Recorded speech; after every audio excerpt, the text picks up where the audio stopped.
हळद रुसली कुंकू हसलं मालिकेच्या आजच्या भागामध्ये आपण पाहणार आहोत की अढळराव आता बऱ्याच दिवसांनी समरला भेटलेले असतात आणि त्यामुळे समरला ते मिठी मारत असतात आणि त्यांना आता आपला मुलगा हा अजून एक आहे ही गोष्ट कळलेली असते आणि त्यामुळेच त्यांना खूपच जास्त आनंद झालेला असतो. आणि हे सगळं खरं तर जेव्हा कृष्णा बघते तेव्हा मात्र आता कृष्णा म्हणत असते की खरंच जे काही झालंय ते एकदम चांगलं झालंय. पण अढळराव आता अनुसयाला म्हणत असतात की तुझं काय नेमकं मला न कळलं नाही. तू आता तर गावात आलीस, पण तुला इतकी वर्ष माझ्यापासून लांब राहावं असं का वाटलं?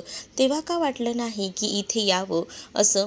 मग आता अनुसया अढळरावांना बोलत असते की तेव्हाही लय वाटायचं, कितीतरी वेळा वेशीपर्यंत येऊन जायचे, पण इथे आली की समजायचं की ती बाळजा लोकांच्या कशी जीवावर उठली आहे ती.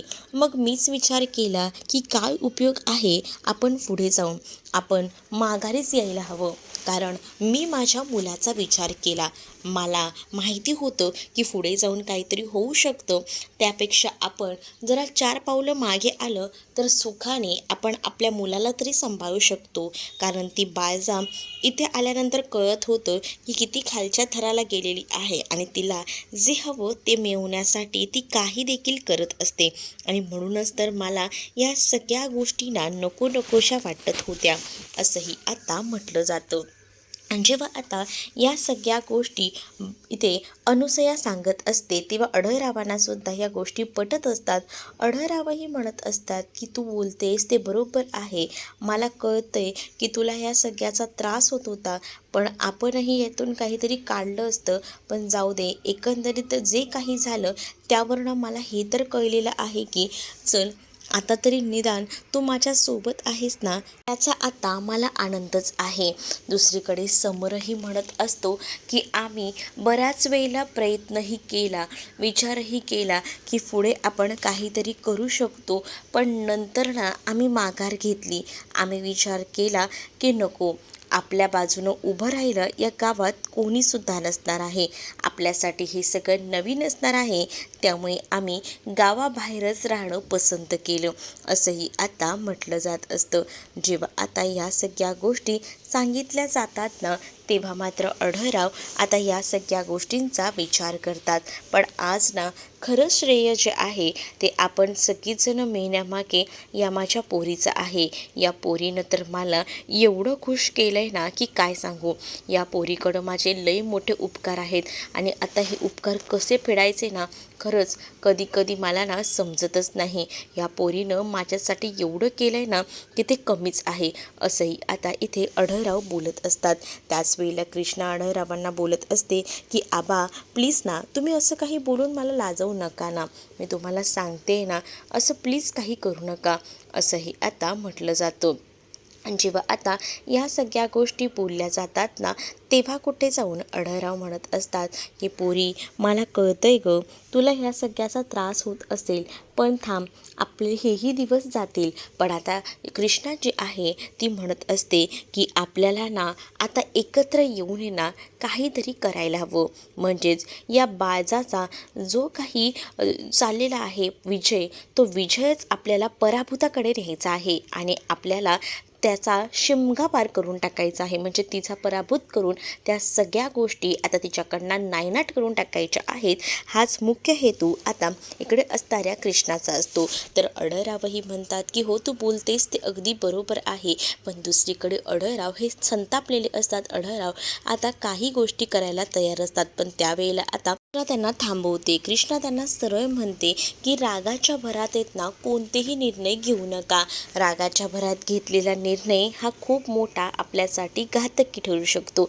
आणि तिला हेही माहिती असतं की जी बायजा आहे तिला जेव्हा अनुसया जिवंत आहे आणि या सगळ्या गोष्टी कळतील तेव्हा ती कशी पेटून उठणार आहे ही गोष्ट बरोबर कृष्णाला माहिती असते. आणि म्हणूनच कृष्णा त्या परीनेच इथे आता समजावत असते. कृष्णा जेव्हा आता अढळरावांना समजावते ना, तेव्हा आढळरावांना सुद्धा कृष्णाचं बोलणं पटत असतं. ते म्हणत असतात की पोरी, तू बोलतेस त्या सगळ्या गोष्टी योग्य आहेत, मला ह्या गोष्टी पटत आहेत, पण आता ना मला ना त्या बाळजाचा लई मोठा राग येतोय. मग कृष्णा म्हणते, त्या बाळजाचा राग येतोय ना, त्या सगळ्या गोष्टी मला कळत आहेत, पण आपणही यावर सोल्युशन तसंच काढू शकतो आणि म्हणूनच मला असं वाटतंय की आपण या परीनेच तसे प्रयत्न करूया आणि त्या बाळजाला हरवूया, असं काहीसं आता त्यांचं बोलणं सुरू असतं. त्यावर अढळराव म्हणतात की ठीक आहे. मग आता ह्या चौघांची टीम बनत असते. तर कृष्णा म्हणत असते की आपण चौघंही जर सोबत असू ना, तर आपण ही लढाई पटकन जिंकू शकतो आणि यासाठी आपल्याला एकमेकांची साथ तर लागणारच आहे. मग काय करायचं, एकमेकांची साथ द्यायची ना, असं बोलूनच आता कृष्णानं हात पुढे केलेला असतो आणि जसा कृष्णा हात पुढे करते ना, तसं आता इकडे सगळीजणं एकमेकांच्या हातावर हात ठेवतात. पण इकडे समरने काही हात ठेवलेला नसतो, पण त्याला अनुसया डोळ्याने इशारा करूनच आता हात ठेवण्यासाठी त्याला सांगत असते आणि जेव्हा तो हात ठेवायला तिला सांगितला जातो ना, तेव्हा आता तो सुद्धा हात ठेवतो आणि मग चौघही जण एकत्र येऊन ही लढाई जिंकायचं ठरवत असतात. कारण कृष्णाला माहिती असतं की आज फॉर्म भरले जाणार आहेत आणि त्यामध्ये आपण काहीतरी प्रॉब्लेम असा करायचा जेणेकरून ती फॉर्मही भरू शकणार नाही, असंही काहीसं आता त्यांचं बोलणं सुरू असतं. मग आता पराभव करायचा असेल तर आपल्याला अशाच पद्धतीनं काहीतरी करून पराभव करावा लागणार आहे आणि त्यासाठी आपल्याला काही करायला लागलं ना तरी आपण करूया, असंही आता म्हटलं जातं. जेव्हा या सगळ्या गोष्टी बोलल्या जातात ना, तेव्हा मात्र आता इथे जेव्हा ह्या सगळ्या गोष्टी कृष्णा सांगत असते, तेव्हा आता कृष्णाच्या बोलण्यावर आता या सगळ्यांनाच तसाच विश्वास बसत असतो आणि सगळीजणं मिळून आता एक एक करून या सगळ्या गोष्टी मांडायचा विचार करतात. आता अढळरावांना सुद्धा ह्या गोष्टी पटतात. अढळराव खरं तर कृष्णाचं कौतुक करतात की पोरी, खरंच ना तू होतीस म्हणून मला आज माझी अनुसया आणि माझा मुलगा भेटला, पण आता इथून पुढे सुद्धा आपल्याला सगळ्यांना जोडीनं काम करायचं आहे आणि त्या बाळजाचा सर्वनाश करायचा आहे आणि यासाठी आता चौघांनी एकत्र येऊन युती केलेली असते आणि ह्या चौघांनाही तेच वाटत असतं की चला आपण चौघंजणं एकत्र येऊया आणि ही लढाई आपण जिंकूया, असा आता विचार करतच ते सगळेजण एकत्र आलेले असतात. दुसरीकडे आता बाळजा हे फॉर्म भरायला जाणार असते आणि यासाठी बाळजासाठी आता सगळीजणं एकत्र आलेली असतात. गावातील काही लोक जी बाळजाचे चमचे असतात आणि त्या सगळ्याची तयारी करत असतात. बाळजा जशी बाहेर येते तसं जोरजोरामध्ये जयघोष करत असतात. मग आता बाळजाला सुद्धा एकदम भारी वाटत असतं, तिलाही कळत असतं की चला आपण जे आहे ते आता ही लढाई कुठेतरी जिंकत आहोत असं वाटत असतं. बाळजा म्हणत असते की चला फायनली सगळीजणं आपल्याबरोबर आलेली आहेत आणि त्यामुळे आता इथे बाळजाही विचारत असते की सगळं काही ठीक आहे ना. तेवढ्यातच ना आता सगळ्या काही गोष्टी ठीक आहेत, सगळीजणं आपल्या बाजूने आहेत, असंही आता सांगितलं जातं. त्याच वेळेला बाळजाला खूप जास्त हुरूर येतो. बाळजा विचार करते की बघितलंत ना, माझ्या पाठीशी एवढी सगळीजणं आहेत, तर आता मला कोणीसुद्धा अडवू शकणार नाही आहे, मीच ही लढाई जिंकणार आहे, असंही आता ती एकदम कॉन्फिडन्सने विचार करतच आता बोलत असते. पण दुसरीकडे मैनावती यामध्ये खो खो घालत असते, काही ना काही बोलत असते. पण मैनावतीचं आता तोंड बंद करायचं काम ना बाळजा करत असते. बाळजा म्हणत असते की तोंडाला आवर घाल, कारण सगळ्या काही गोष्टी आता एकदम परफेक्ट होणार आहेत आणि मला कळतंय ना यामध्ये काही झालं तरी सुद्धा ना आपणच ही लढाई जिंकणार आहोत, असंही आता तिचं म्हणणं असतं. तेवढ्यातच ना बाळजाचं तोंड अगदी वाकडं झालेलं असतं, कारण मैना तोंडाला येईल ते बोलत असते. पण फोन आता आमदार साहेबांचा आलेला असतो आणि आमदार साहेबांना आता बाळजा म्हणत असते की बघितलं का, आमच्या बरोबरीला उभं राहायला कोणीसुद्धा तयार नाही आहे, म्हणजे विचार करा की आमची ताकद किती आहे ते. आता तुम्हाला आम्ही दावतोच की आम्ही काय काय करू शकतो ते, असंही आता ती म्हणत असते. आणि जेव्हा या सगळ्या गोष्टी ती बोलून दाखवते ना, तेव्हा आता आमदार साहेबही म्हणतात की आता सगळ्या काही गोष्टी कृतीत करा, फक्त बोलून दाखवून उपयोग नाही आहे, हे देखील आता आमदार साहेबांनी डायरेक्टली सांगून टाकलेलं असतं. दुसरीकडे आता इकडे बाळजा जी आहे ती मिरवणूक वगैरे घेऊन आता जायला निघालेली असते, कारण बाळजाला आता फॉर्म भरायचा असतो सरपंच पदाचा. तर इकडे मात्र अढळराव आणि कृष्णा हे दोघंही जणसुद्धा गावाच्या इथे गाडीनं उतरतात आणि जेव्हा बघतात तर काय समोरून ना आता जी बाळजा आहे तिची रॅली येत असते. दुसरीकडे कृष्णाला आता प्रश्न पडलेला असतो आणि कृष्णा आता अढळरावांना म्हणत असते की आता बघा, मला तुम्हाला एक विचारायचं आहे. ते म्हणजे आता कृष्णाला असं वाटत असतं की आता ह्यांचा मुलगा समोर भेटला आहे तर दुष्यंतवरचं प्रेम कमी होतं आहे की काय. पण आता अढळराव म्हणत असतात की तू चुकूनही ना असा विचार करू नकोस, कारण माझ्या नजरेत जे दुष्यंतवरचं प्रेम होतं ते तसंच राहणार आहे, काही झाले ना तरीसुद्धा. कारण दुष्यंत हा माझा पहिला मुलगा आहे. दुष्यंतवरचं प्रेम कधीही कमी होणार नाही, कारण आजपर्यंत तुम्हाला खूप काही दिलं आहेस आणि त्याची उणीव ना मला सतत राहीलच आणि मी हे कधीही विसरणार नाही, असंही आता अढळराव जे आहेत ते बोलत असतात. कारण पोरी, तू माझ्यासाठी ना अक्षरशः खरंच खूप मोठं काम केलेलं आहेस. मी शब्दात सांगू शकत नाही एवढं मोठं काम तू माझ्यासाठी केलं आहेस आणि त्याचसाठी मी तुझा कायमच ऋणी आहे, कारण माझी आणि माझ्या बायकोची भेट घडवून दिलीस, असंही आता इकडे असणारे हे अढळराव बोलत असतात. आणि त्यांनी सांगितलेलं असतं की तू काळजी करू नकोस, माझं जराही दुष्यंतवरचं प्रेम कमी होणार नाही आहे. एक बाप म्हणून मी त्याच्या पाठीशी नेहमी तसाच उभा राहीन, तू काळजी करू नकोस, असं देखील आता तिला सांगितलं जातं. तोपर्यंत इथे बाळजाची आता मिरवणूक आलेली असते. बाळजा जोरजोरात तिथं आता जयघोष करत आलेली असते आणि बाळजाचा जयघोष बघून मात्र आता अढळराव म्हणतात की आता इथं थांबून उपयोग नाही, कारण बघितलंच ना काय सुरू आहे ते. मग आता कृष्णाही म्हणत असते की ह्यालाच कुठेतरी ना आपण आता दुजोरा द्यायला नको, आपण यावर काहीतरी पर्याय शोधून काढूया आणि आपण काही झालं ना तरी ह्या बाईला जिंकून द्यायचं नाही, हेही आता बरोबर फिक्स असतं. आणि यासाठी आता अढळराव जे आहेत ते कृष्णाला मदत करत असतात आणि कृष्णाला वर सांगत असतात की तू यासाठी खंबीरपणे उभी राहा, तेव्हाच तर काही झालं तरी आपल्याला ज्या काही गोष्टी हव्या आहेत त्या पॉसिबल होतील, असंही आता म्हटलं जातं. जेव्हा आता या सगळ्या गोष्टी बोलल्या जातात ना, तेव्हा कुठे जाऊन आता जे अढळराव असतात त्या गोष्टी सांगत असतात, तेव्हा या सगळ्या गोष्टी कृष्णालाही पटत असतात. मग कृष्णा आणि अढळराव जे आहे ते आता आपापल्या घरी जायला निघतात, कारण इथे त्यांनाही माहिती असतं की पटकन घरी जाऊन आता सगळ्यावर सोल्युशन काढायला हवं. दुसरीकडे आता दुष्यंत बाहेर बसलेला असतो आणि तेवढ्यातच ना तिकडे मात्र आता तो बघतो तर काय, तिथे बबण्या जो आहे तो लाकूड तोडायचं काम करत असतो. ज्याने ते लाकूड काही तुटलं जात नसतं, पण तो प्रयत्न तर करतच असतो. पण तेवढ्यातच ना दुष्यंत तिथे येतो आणि दुष्यंत म्हणत असतो की काय चाललंय तुझं, एवढं साधं तुला तोडता पण येत नाही आहे का, दे इथे मी तोडतो. मग आता दुष्यंतला बबण्या म्हणत असतो की नाही, तुम्हाला हे काम जमणार नाही, नका करू. पण कसला ऐकतोय दुष्यंत, दुष्यंत ऐकायला तयार नसतो. दुष्यंत त्याच्याकडनं ती कुऱ्हाड घेतो आणि स्वतःच ते आता लाकूड फोडायचा प्रयत्न करत असतो, पण ते लाकूड काही दुष्यंतलाही फोडता येत नसतं. तेवढ्यातच कृष्णा तिथे येते आणि कृष्णा म्हणत असते की नाही, तुम्हाला समजणार, हे दुष्यंत सरकार जमणार नाही, हे लई मेहनतीचं काम आहे, असंही आता ती म्हणत असते. त्यावर दुष्यंत म्हणतो म्हणजे तुला काय म्हणायचं, मी काय मेहनत करत नाही का.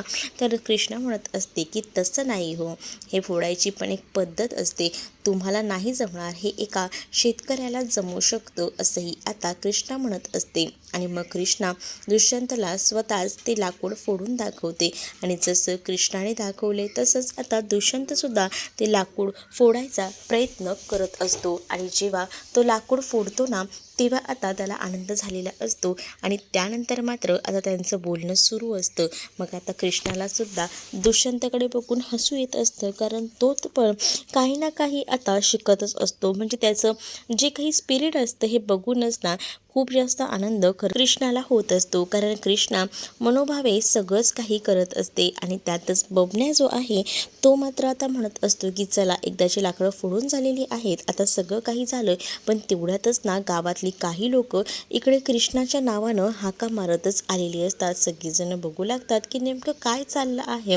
तर इकडे तिकडे बघितल्यानंतर त्यांना समजतं की गावातली बरीच लोक आलेली आहेत आणि इथे येऊन तक्रार करत आहेत, कारण आता बाळजानं त्यांच्याकडनं त्यांच्या जमिनी, त्यांचं सगळं काही हिरावून घेतलेलं आहे.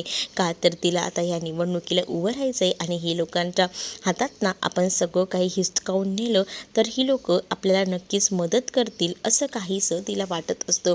आणि म्हणूनच तिने ह्या सगळ्या गोष्टी केलेल्या असतात. पण आता सगळीच जण कृष्णाकडे मदत मागायला गेलेली असतात. कृष्णाला सांगतात की आता तुम्हीच आमच्यासाठी काहीतरी करू शकता, नाही तर आमच्या हातात ना सगळंच निसटून जाईल. आता तर एवढं जाते, मग तर आमचं जगणंही मुश्किल होऊन बसेल, असंही गावकरी आता म्हणत असतात.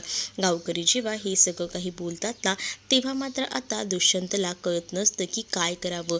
पण आता दुष्यंतच्या डोक्यात सुरू असतं की जर बायजाबाई जर या निवडणुकीला सरपंचपदी उभ्या राहत असतील तर त्यांच्या विरोधात उभं राहणारं कोणीतरी असायला हवं, आणि यासाठी त्यांच्या विरोधात उभं राहण्यासाठी आता प्रयत्नही सुरू असतात. मग कोणाला उभं करायचं, त्यातच बायजा जी आहे ती आता मिरवणुकीमध्ये खूप छान अशी इकडे तिकडे आता सगळ्यांनाच बाय बाय वगैरे बोलत आता सुरू असतं तिचं, आणि त्याच वेळेला ती सगळ्यांना हाताने इशारा करत असते आणि असं दाखवत असते की ती आता सगळ्यांच्या पाठीशी खंबीरपणे आहे आणि कोणीही तिची अशी साथ वगैरे सोडायला नको. आणि म्हणूनच ती आता इकडे तिकडे बघत असते, आणि जेव्हा ती इकडे तिकडे बघते ना, तेवढ्यातच तिचा फोन वाजलेला असतो, बारक्याचा कॉल आलेला असतो, आणि बारक्या जो आहे तो म्हणत असतो की एक प्रॉब्लेम झाला आहे, कारण इथे गावातली लोक पेटून उठलेली आहेत आणि ती गावातली लोक ना आता गेलेली आहेत ती म्हणजे कृष्णाकडे, आणि आता कृष्णा काय करेल काही सांगता येत नाहीये. त्याच वेळेला तू त्यांच्यावर लक्ष ठेवून राहा, ती काय करतायत ती बघ त्या गावातल्या लोकांवर, कारण काही झालं तरी सुद्धा ना मला प्रत्येक गोष्टीचे अपडेट हे द्यायलाच हवे, असंही आता ती बारक्याला सांगत असते. बारक्याला जेव्हा या सगळ्या गोष्टी ती सांगते ना, तेव्हा बारक्याही म्हणतो की काळजी करू नका, मी सगळ्या काही गोष्टी बघतो. मग दुसरीकडे बायजा आता फोन ठेवते. बायजा तसा फोन ठेवते ना, तसं ती म्हणत असते की तू कृष्णा काही कर, पण या गावकऱ्याला ना माझीच गरज लागणार आहे. हे गावकरी ना स्वतः काहीच केल्या जिंकणार नाही आहेत, असं देखील आता म्हटलं जातं. जेव्हा आता बायजा ह्या खुशीत असते, तेव्हा बायजा जी आहे ती सगळ्यांसोबत उभी असते आणि सगळ्यांनाच म्हणत असते की काळजी करू नका, आणि तिच्या नावाचा जयघोष जो आहे तो सुरू असतो. दुसरीकडे आता इकडे कृष्णा जी आहे ती सुद्धा टेन्शनमध्ये असते. तिला कळत नसतं की गावकऱ्यांना कसा आधार द्यायचा ते. इकडे आता आढळराव आणि त्याचसोबत बायजा तिथे उभे असतात, पण बायजाचा जो नारळ असतो ती फोडत असते, तो काही फुटला जात नसतो. एकदा नारळ फुटला गेला नाही आहे म्हणजे अपशकुन झाला आहे, असं आढळराव मुद्दामूनच बोलतात. आणि त्यानंतर मात्र इथे बायजाच्या चेहऱ्यावर 12 वाजलेले असतात. दुसरीकडे दुष्यंत कृष्णाला सांगत असतो की या गावकऱ्यांच्या पाठीशी आता तुलाच उभं राहायला हवं, आणि गावकऱ्यांच्या पाठीशी जर तू उभी राहिलीस तरच या सगळ्या गोष्टी होऊ शकतात. आज कितीतरी गावकरी अक्षरशः रस्त्यावर उतरले आहेत, मग तू काय करणार आहेस, त्यांना असंच रडत ठेवणार आहेस का, तू उभी राहा सरपंचपदी, असं देखील दुष्यंत आता कृष्णाला समजावतो. कृष्णा आता तयार होते. मग गावकरी आता दुष्यंत आणि कृष्णाच्या डोक्याला मस्त असा फेट्या वगैरे बांधतात आणि त्यांची मिरवणूक सुद्धा काढत असतात, आणि त्यांच्या मिरवणुकीमध्ये आता त्या दोघंही जण मिरवणूक काढून आता तो फॉर्म भरायला आता जाणार असतात. त्यामुळे गावकरी सध्या खूप जास्त खुश असतात. तर तुम्हाला हा भाग कसा वाटलाय कमेंटमध्ये मला नक्कीच सांगा, आणि अशाच नवनवीन भागांसाठी आपल्या चॅनलला सुद्धा सबस्क्राईब करायला विसरू नका. चला तर मग भेटूया पुढच्या भागामध्ये. तोपर्यंत टाटा बाय. व्हिडिओ आवडला असेल तर व्हिडिओला लाईक करायला विसरू नका. चॅनलवर नवीन असाल तर चॅनलला नक्कीच सबस्क्राईब करा. चला तर मग भेटूया पुढच्या भागामध्ये. तोपर्यंत टाटा बाय.